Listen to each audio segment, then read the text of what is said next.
Salut tout le monde, bienvenue au podcast de vos frères. Cette semaine pour le True Crime, je vais parler du shooting qui a eu lieu à Laval la semaine passée. Je n'ai pas entendu parler encore, j'ai hâte de voir ça. Ça m'étonne parce que c'était partout. Non, aucune idée. Okay. Puis pour la deuxième partie, ça donne bien parce que moi tout, j'ai une couple de nouvelles du Québec que je veux couvrir. Good, fait qu'on y va guys. Yes sir. Let's go.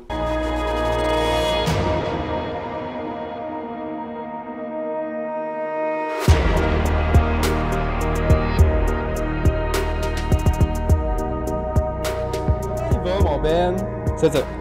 Là que j'ai pris mon petit somme d'après la job, Ouais. ça va mieux. Petit power nap qui t'aide pour le podcast. Man, comme je prends des naps peut-être 2 fois par année. Puis c'est quand ça veut dire que je suis vraiment dû. Là. J'en ai pris une quand je suis revenu de la job. Puis il faut que je le time, moi, parce que sinon, comme moi, une nap, si j'arrête pas, je vais dormir 3 heures. Ah ouais. Puis ça, c'est la pire esti de merde qu'il n'y a pas. Là. Comme, Ben, je trouve que dormir juste 20 minutes comme que t'as fait, c'est pire. pas moins. Ouais. C'est pire pour les 10-15 minutes qui suivent, mais après ça, tu repognes. Ouais. Puis, tu sais, Huberman, là, lui, il suggère pas plus que 25 minutes des naps parce que justement, là, tu embarques dans un cycle de sommeil après. Ouais. Moi, je le remarque tout après, de suite. Comme, mettons, que ça a juste à la donne que je tombe endormi random pendant le jour. Comme, mettons, je reviens de la job, il est 5 heures, puis là, je suis comme, moi, je ferme mes yeux 2 minutes, ça chauffe. 1h30 passe, puis là, je suis comme, man, là, je dors pas de la nuit. Ah, ça me fait chier. Puis le lendemain, t'es encore T'es encore pire. Fait que c'est pour ça, là, c'était prévu tantôt, mes yeux chauffaient. J'ai eu une journée fucking occupée à la job, man. Je comprends pas pourquoi cette année, au traversier, là, d'habitude, après la longue fin de semaine de septembre, là, les jeunes retournent à l'école, les chalets, c'est pas mal fini chaque week-end. Là. Yo, ça lâche pas. Ça lâche pas. On fait des records chaque semaine en ce moment pour notre temps de l'année. C'est insane. Mais le monde travel beaucoup au Canada aussi ces temps-ci. Man. C'est une différence. Les Canadiens restent au Canada. Que... Yo, ça doit parce que yo, c'est retardé. Là. On est tellement occupé pour le temps de l'année que, man, j'avais une line-up à 8h30 le matin. Là. Un samedi. Là. Ben, c'est pas mal ça, non? D'habitude, le monde descend le vendredi soir. Puis là, le samedi matin, t'as le monde qui vont travailler. Comme je pense bien des gars de construction, c'est pour ça qu'on est ouvert le bonne heure le matin. Tous les gars qui font du labor partent de bonne heure parce qu'ils veulent finir l'après-midi de bonne heure pour enjoyer leur fin de semaine. Fait que d'habitude, j'en pogne, mais là, je pogne du monde qui vont encore comme faire du bateau puis du chalet puis tout. Puis je suis comme Chris. Mais là, comme de fait, il annonçait 25 en fin de semaine. C'est ça, pas... il fait 25 aujourd'hui. Ouais, il est fait chaud. Short, puis en t-shirt au mois de milieu octobre. Mais l'affaire qui est tough de travailler dehors à cet ainsi de l'année, c'est qu'il faut que tu aies 6 couches de linge. Parce que je rentre à 5h30, je gèle. Puis par le temps que le soleil est monté vers 8h15, là, j'ai chaud. Fait que là, j'enlève mon jacket. Puis là, après ça, j'enlève des shorts de spare. Exactement. Je me change à moitié chemin. Mais il faisait 9 à matin quand je suis parti de la job. Ouais. Je me suis réveillé, il faisait 25. Ah, c'est 16 degrés de différence. Chris, oui. Puis non, je pense 28 ou 29 demain ou après-demain. C'est des grosses journées. Après ça, c'est les dernières, là. C'est les dernières. Fait qu'il faut en profiter. Mais il fait très beau. Fait que... back dans la routine. Good. Fait que je te laisse aller avec ton... On va aller avec le True Crime. Comme Laval, t'as dit, dit? c'est un shooting à Laval. Puis c'est gang-related. Of course. Puis c'était dans un Starbucks. Ok, j'ai peut-être lu un headline d'abord, mais je connais absolument rien. Ok, perfect. Je vais aller. Notre histoire commence ce mercredi matin, tranquille à Laval, au Québec. Le dernier, mercredi dernier. Fait que c'était le 4 jours pour nous. Là, on est une semaine et 4 jours pour vous. On est le 4 octobre, fait que c'était genre quoi... Le 30 septembre, je pense. Quelque chose de même. 30 ouais, ça septembre, fait du sens. Le genre de matin où les gens passent chercher leur café, où les parents font leur commission, où la vie suit son cours, les jeunes vont à l'école, blablabla. Mais à 10h30, c'est calme, le vol en éclats. À l'intérieur d'un Starbucks, dans un centre commercial achalandé, des coups de feu retentissent. Quand le silence revient, un homme est mort, 2 autres sont blessés. Et toute une ville se demande pourquoi ici et pourquoi maintenant. Voici l'histoire de la fusillade au Starbucks de Laval et ce qu'elle révèle sur le monde souterrain du crime organisé au Québec. Moi, je pensais pas qu'il y en avait autant que ça au Québec du crime organisé, mais ça a l'air qu'il y en a vraiment beaucoup. J'ai fait des recherches, puis bro, ça m'a surpris. Le Québec, je pense, c'est la province avec le plus de crimes organisés au Canada. Je pensais que c'était l'Ontario, moi. Ou le Vancouver avec toute la drogue. Ouais, mais eux autres, c'est la mafia chinoise qui fait Vancouver, mais le crime organisé, c'est bien plus ancien Québec, comme les Hells, les... c'est quoi les Machines, quelque chose? Comment ils s'appellent encore? J'ai War Machine? Non, pas War Machine. En tout cas. C'est quoi leur... Ben, vous le savez, ceux qui écoutent le True Crime, là, les Hells puis les Whatever Machines, ça fait longtemps. Là. Les clients et employés d'un Starbucks à Laval sont pris de panique lorsque 2 hommes armés, le visage partiellement couvert, entrent dans le café. Quelques secondes plus tard, des coups de feu éclatent. Puis aussi vite qu'ils sont arrivés, les tireurs ressortent et disparaissent. Tout se fait en 30 secondes. Ils rentrent, ils voient le gars, tirent, décalissent. Les ambulanciers arrivent. Parmi les victimes, un homme dans la quarantaine transporté d'urgence à l'hôpital où son décès est constaté. Les 2 autres survivent à leurs blessures. Une chose est évidente, ce n'était pas un acte de hasard, la cible était bien précise. La victime, c'est un homme abattu et rapidement identifié, Charalambos Theologou, surnommé Bobby le Grec. OK. Bobby le Grec, c'est le boss des Grecs. Oh, c'est le boss. C'est OK. le boss. OK, Il c'est y a pour ça pas que c'est plus haut gros. que lui. Là. Dans un Starbucks. Ouais, OK, Il y il avait était tracké, pas- lui, là. sûrement. C'est le matin, t'as dit? Le matin à 10h30. OK, ça se passe C'est. ce soir, Minute. Je vais te dire, sa mort n'est pas nécessairement un meurtre, c'est un message clair adressé au milieu criminel. Je sais pas exactement de quel groupe criminel exactement. J'ai fait des recherches puis j'ai trouvé que c'est des Grecs de Chomdé, mais je suis pas sûr, fait que je vais le glisser. Puis vous ferez avec cette information-là ce que vous voulez. Si vous le savez, écrivez-le en commentaire ou envoyez-nous un message. Mais que ça s'appelle Grec de Chomdé. C'est ça leur gang, mais j'ai jamais entendu de C'est cette une gang. gang de Grecs. Une gang de Grecs de Laval. Ça a l'air qu'ils sont renommés Je connais pas comme pendant tu tout. fuck pas avec les autres. Moi non plus.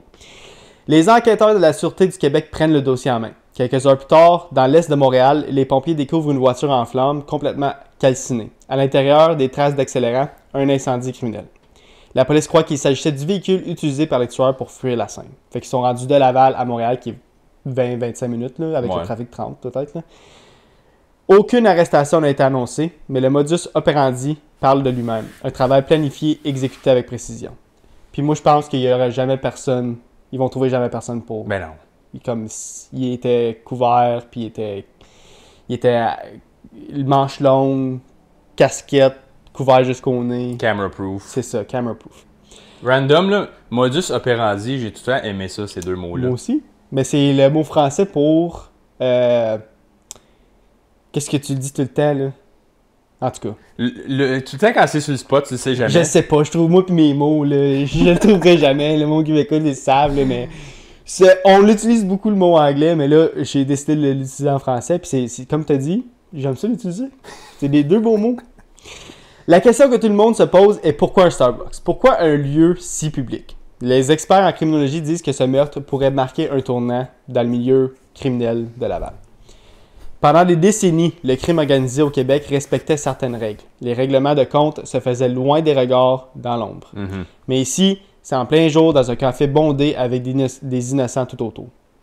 Un geste audacieux, certains disent de l'arrogance, d'autres de la désorganisation, peut-être même la preuve que l'ancienne hiérarchie mafieuse s'effrite, laissant place à une nouvelle génération de criminels plus téméraires. Fait que les autres, les vieux de la vieille, mettons, dans le crime organisé, ils ont le respect, puis ils disent non, ça se fait pas, on fait pas ça. Puis les nouveaux qui rentrent, les jeunes, ils disent moi je m'en calais, je vais faire ce que je veux.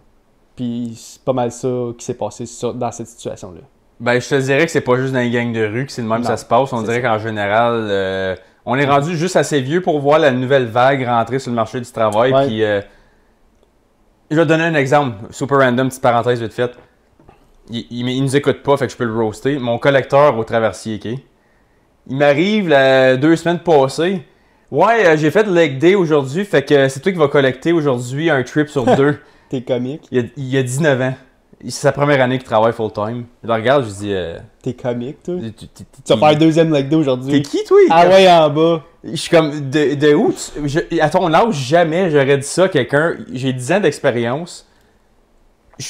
Premièrement, toi, ton poste, c'est collecteur. Mhm. Moi, je suis capitaine, ça fait 10 ans. Mhm. Moi, Puis il est sérieux, là. ouais. Puis là, je le regarde, puis je pars à rire, puis il est comme, come on, man. Moi, au McDo, quand je travaillais, quand j'étais jeune, jamais j'aurais dit quelque chose de même à mon boss ou... Ben, pas mon boss, juste quelqu'un qui ça fait plus longtemps qu'il est là que moi. Là. Non. Tu fermes ta gueule, t'as En dur, resti. Ouais, Comme c'est ça. fuck. Une chose est sûre, c'est quand un chef tombe, une chose est presque certaine, les représailles suivent. Fait que on s'attend à ce qu'il y ait d'autres choses qui se passent, tu sais. Puis surtout, il y a d'autres choses qui se passent en public. Vu que ça a été fait en public, sûrement que hey, tu l'as fait en public, moi je m'en galais, je vais le faire aussi. À ce jour, plusieurs questions demeurent. Qui a commandité le meurtre? Quel clan profite de cette disparition? Et surtout, combien d'autres vies pourraient être prises dans cette guerre souterraine? Ce qu'on sait, c'est qu'un leader a été exécuté, que 2 survivants pourraient devenir des témoins clés et qu'une voiture incendiée pourrait contenir des indices cruciaux. Mais le reste, les coupables, les commanditaires et les prochaines étapes de ce conflit restent un mystère. La fusillade du Starbucks de Laval est bien plus qu'un simple fait divers. C'est une fenêtre ouverte sur une guerre invisible. Une guerre qui se passe devant nos yeux, moi pis toi, puis tout le monde qui habite au Québec, mais que personne ne voit. Tu t'en entends jamais parler, puis tu vois jamais rien. C'est mieux de même. Les Lavallois reprennent leur routine, mais l'écho des coups de feu reste présent. Parce que dans le monde du crime organisé, les messages ne sont jamais laissés sans réponse. Ceci conclut l'histoire de la fusillade à Laval. J'ai pas plus d'informations malheureusement. J'aurais voulu faire un gros podcast là-dessus, mais Intéressant. Ouais. J'ai un peu de stats pour terminer ça. Parce que moi, je me suis dit que Laval, c'est proche de Montréal. Fait que pourquoi que il y a du crime organisé à Laval quand la population est seulement de 460 000? C'était comme une... Tant que ça? Ouais. Okay, Ben moi, je pensais que c'était plus gros que ça. Je pensais que ça aurait été le million vu que c'était vraiment... C'est à côté de Montréal, mettons.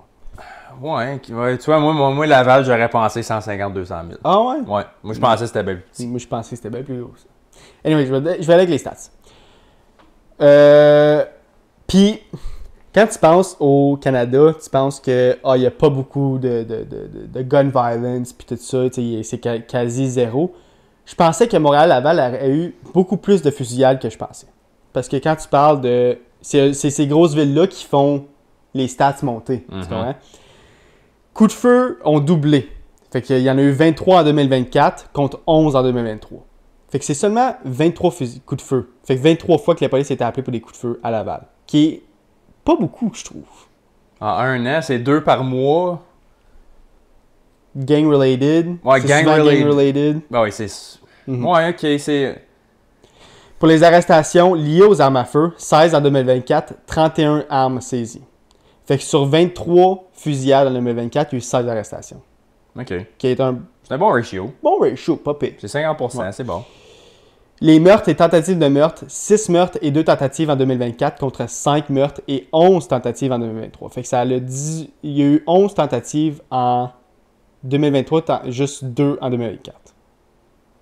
Je sais pas pourquoi il y a une différence entre les deux, mais il y a eu 6 meurtres en 2024 contre 5 en 2023. Fait qu'il y en a eu un meurtre de plus en 2024. Ok. Il y a 44% plus de crimes d'extorsion depuis les 2 dernières années. C'est l'un des plus gros crimes, ça. Oui. L'extorsion. Il y a la violence chez les jeunes. Environ 40% des cas de violence armée impliquent des ados de 14 à 17 ans. Qui est beaucoup, bro. 4 personnes sur 10, c'est des jeunes entre 14 et 17 ans. Des jeunes que tu vois à mon centre jeunesse, là. Ben, ça, c'est normal pour plusieurs raisons. De un, notre population elle augmente vraiment beaucoup. De deux, le taux de pauvreté augmente vraiment beaucoup parce que l'inflation est juste insane au Canada en ce moment. On est dans les top au monde. Fait que ça, qu'est-ce qui arrive, c'est que les parents prennent soit plus de jobs ou consomment plus ou leur style de vie se délabre un peu. Puis là, qu'est-ce qui arrive? Les jeunes se retrouvent plus souvent chez leurs amis, plus souvent dans les rues. Ils cherchent leur propre cash parce qu'ils veulent flexer online avec leur chum et tout ça. Ils tombent dans ces gangs-là. Fait que ces chiffres-là, moi, je pense qu'ils vont continuer à monter pour un petit bout. Je suis d'accord aussi. Puis non seulement ça, il y a beaucoup de jeunes aussi qui veulent se prouver, puis trouver de l'amitié. Puis des fois, ils trouvent l'amitié dans des mauvaises gangs. Puis c'est comme un effet boule de neige. Quand tu commences, tu veux pas arrêter. No matter what, si t'as des bons parents, si t'as une bonne structure familiale, des fois, t'en as juste des... Je dois pas dire des pommes pourrites, mais des gens qui... Ouais, des pommes pourrites, dans le fond. Puis tu regardes tous des vieux ghettos aux States, comme Détroit, Chicago, Philadelphie, New York, tout, les jeunes grandissent dans des milieux où ce que tu peux avoir la moitié du quartier qui est dans ces gangs-là, puis là, les jeunes, ben, ils rentrent dans cet âge-là, à peu près 14-15 ans, que, OK, t'es assez vieux pour être mature, puis t'arranger ta vie un peu, tu commences à travailler, tu peux commencer à faire ton cash, puis là, tu réalises le coût des choses. Puis là, eux autres, c'est le même qui viennent te pêcher. Hey, t'es pas écœuré d'être un petit brokey, bud? Puis à cette heure, le mot brokey, ça se fait pitcher partout. Puis là, à cette heure, justement, avec Instagram, Facebook, TikTok, c'est flex, flex, flex. Puis comme, lui a du linge cher, lui a du designer shit. Mais lui, il peut t'offrir ça. Ben, commence avec moi, tu peux vendre du pot à tes chums à l'école. Mais next thing you know, c'est rendu du fentanyl, c'est rendu des armes. C'est rendu sur le coin de la rue à... L'une des pires rues à Détroit. C'est rendu, tu drives pour un pimp, ça monte vite ces choses-là, puis la seconde tu rentres, t'es faite. Sur ces jeunes-là, des fois, ils veulent juste faire un petit coup de tête ou un coup de cash quand ils ont 14-15 ans. Next thing you know, ils ont 30 ans, puis sont encore balls deep là-dedans, puis leur vie est envahie par ça. Puis ils ont eu un casier judiciaire, puis tout. Puis, qu'est-ce que je trouve vraiment triste, c'est que les gangs de rue, les boss, comme les adultes, prennent avantage de ça parce qu'ils disent je vais mettre un jeune, j'aime bien mieux mettre un jeune de 12 ans sur le coin de la rue pour vendre la drogue, puis qui se fait relâcher après 2 jours parce qu'il est mineur, C'est ça. que de mettre un adulte puis de le perdre. Tu sais, je peux utiliser l'adulte pour autre chose. Si j'ai besoin d'un quelqu'un pour rentrer dans un Starbucks puis tirer, je vais utiliser un adulte pour un jeune. Tu sais, c'est là la différence. La criminalité totale, il y a eu 18 688 infractions en 2023, 10% de plus par rapport à 2022. Fait que sur 460 000 personnes, il y a eu 18 688 infractions. C'est comme 5% de la population, ça. Ouais. Probablement, c'est genre 2-3 parce qu'il y a beaucoup de récidives. Beaucoup de monde qui se font relâcher pour beaucoup. Tu sais, au Canada, sortir de prison, c'est extrêmement facile. Ici, de bail, c'est comme un drive-thru à C'est ça. Tu rentres en prison, tu ressors aussi vite. Je trouve ça stupide. Il y a eu 52 crimes liés aux armes à feu en 2023 contre 63 en 2022. Puis ça, c'est toutes mes stats que j'ai. Toute Laval, ça. Toute Laval. OK. L'affaire, c'est que tu penses pas que c'est tant que ça, mais que l'affaire, c'est que c'est collé sur... Laval est collé sur Montréal. Tu passes de Laval à Montréal, il n'y a pas de ville entre les deux. Genre. Non. Puis Montréal, c'est vraiment exponentiel. Il y a 2 millions de personnes à Montréal. Ouais, 2-3. Ouais. Je vais faire certain pour... Prends un guess. Moi, je vais dire 2.6. Moi, je vais dire 2.2. Ah, juste 1.7. Qui est pas beaucoup. Fait que ça, c'est juste Montréal. Puis là, ça inclut pas Laval, ça l'inclut pas Brossard, ça l'inclut pas... c'est juste Montréal. Mais Brossard, c'est un quartier de Montréal, non? Ouais. Je suis pas sûr. Mais Laval, c'est dans la municipalité de Montréal. Ouais. Ou c'est séparé? Non, c'est séparé. C'est assez deux gros. villes différentes. Laval, c'est assez gros pour... Mais l'affaire qui arrive au Québec, c'est que c'est tellement mal fait. Comme... Oui. OK. Une affaire que je comprends pas, c'est qu'on va dire que tu habites à Mirabel. Ouais. Mais tu peux habiter à Mirabel, puis quelqu'un d'autre habite à Mirabel, mais on habite à 30 minutes de route d'un de l'autre. Ouais, cool. Puis là, c'est parce qu'on va dire qu'avant, ça s'appelait le village de Saint-Augustin, le village de Saint-Janvier, le village de... Mais là, c'est tout rendu, c'est plus des villages, c'est des quartiers qui font toute partie de la ville de Mirabel, genre. Comme Brossard à Montréal. Ouais. Tu sais, comme Montréal est séparé en comme 5 parties, genre. Ouais, c'est ça. Il y a comme l'île de Montréal, le West Island, puis tout ça. Mais c'est la même affaire pour les petites villes de genre Mirabel. Mais Mirabel, c'est pas une grosse ville, c'est comme 80 000 personnes, même max. Là. Mais c'est parce qu'ils ont réuni, il y avait Mirabel au début, puis il y avait comme 4 villages alentours, mais on dit, ben là, Mirabel est rendu tout ça, c'est rendu une ville, puis tous les villages, c'est rendu des quartiers, dans le fond. Mais c'est parce qu'ils n'ont pas juste fait ça là. Ils ont fait ça à Saint-Jérôme. Saint-Jérôme, il y avait le village de La Fontaine. Là, La Fontaine est rendue dans Saint-Jérôme, puis La Fontaine est rendue un quartier. Il y en a tellement partout, puis je trouve que c'est tellement mal fait parce que tout le monde c'est comme tellement fourrant de dire comme OK, j'habite à Mirabel, tout habite à Mirabel aussi, OK, on est proche, mais dans le fond, on habite à 30-40 minutes des fois. Ouais, c'est loin, là. Mais c'est comme toutes les MRC, ils font ça et tout, là. Ouais. Comme Toronto, ils font mieux. Il y a GTA, qui est le Greater Toronto Area. Tu vas avoir Brampton, tu vas avoir Mississauga, tu vas avoir Peel, tu vas avoir York, mais c'est leur propre ville. C'est une ville, mais c'est dans le GTA. Comme, mettons, Ottawa-Gatineau. Gatineau, c'est pas Ottawa. C'est dans la région d'Ottawa-Gatineau. Mais au Québec, moi, je travaille en justice avec les palais de justice et les stations de police. Puis ça me prend quasiment un crise de GPS laser pour figurer à quelle station de police. Je pense que je l'avais déjà compté. Dans le Saguenay, tu as la SQ de... tu as comme la sûreté de Saguenay, comme la police de Saguenay. Puis tu as la SQ qui fait... les autoroutes. Ouais, mais là, il faut que j'envoie une adresse à Saguenay. Puis je suis comme... OK, c'est quelle, là? Il y a comme 3 corps de police qui couvrent la même astuce de région. Puis là, des fois, je leur envoie. Puis au lieu d'eux autres, juste le forwarder à la bonne place, je leur envoie. C'est pas ici, c'est là. Mais non, ils te disent même pas quelle. Ils font juste dire c'est pas nous autres. Ah, c'est comme si tu pourrais pas prendre 4 secondes de plus puis me dire envoie-le là. C'est bien plus facile en Ontario que c'est juste OPP. Oui. Ouais. Parce que OPP, ils ont accès, puis je présume la SQ ont accès à toutes les autres et tout. Mais OPP, genre, nous autres, on peut accepter des rapports de police qui disent. Ils m'ont mis un stamp, on couvre cette région-là également, on a accès au database, vous pouvez l'accepter as is, au lieu qu'il ait demandé 8 papiers. Je peux t'en donner un qui dit on a checké celle-là, celle-là, celle-là, OPP. Puis au Québec, la SQ refuse catégoriquement de faire quoi que ce soit avec ça. Puis ils veulent un formulaire additionnel avec un numéro séquentiel que eux génèrent par PDF, whatever. Puis c'est comme, dude, pourquoi? Il n'y a pas de fin. Il n'y a pas de fin. C'est comme... Le Québec, c'est beau, c'est une belle province. Très beau. Est-ce que c'est compliqué, puis c'est mal fait. Ouais. Puis je parlerai même pas des routes. Sur ce, on va finir là-dessus. Oui. T'as-tu toujours à rajouter? Je veux juste dire, le shooting, moi, je pense que c'est un message, clairement. Of course. Soit que c'est un message, ou soit c'est un jeune qui a perdu peut-être un membre de sa famille, il sait que ce groupe-là a tué quelqu'un qu'il connaît. Puis là, lui, comme il veut faire le tough, puis comme moi, te le montrer, moi, Chris, tu te penses invincible, m'a te pogné en plein jour. Ouais. Fait un coup de tête impulsif, puis là, la marde va pogner hard. Ah, yo, la marde. Peut-être c'est ça. Ou peut-être c'est juste passer vraiment un gros message. Fait que c'est mes deux possibilités. Je peux pas voir autre chose, selon moi. Là. Moi non plus. Mais sur les caméras, comme l'affaire, c'est qu'il y a une caméra de surveillance de Starbucks, puis elle a été leakée. Tu vois le meurtre, mais c'est tout grainy, puis c'est de loin, genre, fait que tu vois pas vraiment comme le gars se faire tirer. Tu vois comme le gars, puis tu vois la boule de feu, mettons, mais après ça, tu vois le monde courir, puis tu vois pas vraiment ce qui se passe. ouais. Puis tout le monde qui était dans le Starbucks est resté figé, genre. Parce que tellement que c'était vite. Il rentre, il voit, il arrive proche, tire, Rien tu peux faire. puis il revient de bord, puis le monde est à côté, puis boit le café. Le gars, il a même pas le temps de prendre sa gorgée puis de le remettre, que c'était fini, genre. Ouais, puis pas rien que ça, toi, tu t'en vas là, tu t'attends pas à ça. Non. T'es pas Et puis ma blonde est allée là la semaine passée. à la même place. À la même place, parce qu'il y a une de ses amies qui vit à Laval, fait qu'elle passe par là pour aller à l'école Ben oui, à Montréal. Wow. C'est fuck, là. Ça, c'est la dernière affaire que je veux dire avant qu'on switch. Là. Comment, qu'en 2025, les caméras sont encore toutes grainy, man? Je comprends pas. Moi, j'ai un téléphone Google, là. Je peux aller zoomer sur la lune le soir, voir tous les petits cratères dessus. Là. Je zoome in que le calice. Puis les petites caméras de surveillance en public, des multimilliardaires de corporations, là.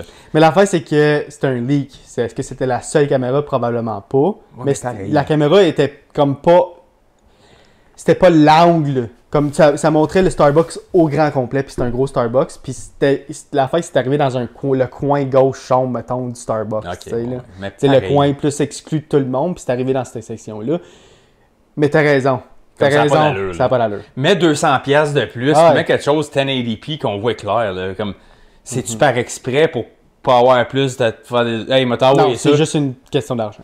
Mais C'est juste une question d'argent. quand le café est rendu 8$, ta caméra Je pourrait en pense que valoir tu plus l'as. que. Je pense que tu l'as, ton 200$ pour les caméras, mais tu sais, ça, c'est pas nous autres qui décident. Starbucks, c'est la plus grosse compagnie de café au monde. Ah ouais? Ouais. Tu vois, je t'ai étonné. De vendeurs de café. Je dis pas de production, là, mais Ouais. vendre du café, c'est la plus grosse compagnie au monde. Je m'attendais à McDo. Tim. Non? Ben, au monde, obviously. Mais au Canada, c'est-tu le Starbucks aussi? Ben, ça doit être Sing Horton, je sais pas. Sing Horton? Sur ce, on finit le True Crime de cette semaine. Oui. Merci à tout le monde qui écoute juste la partie du True Crime. On va y aller avec la deuxième partie. Oui.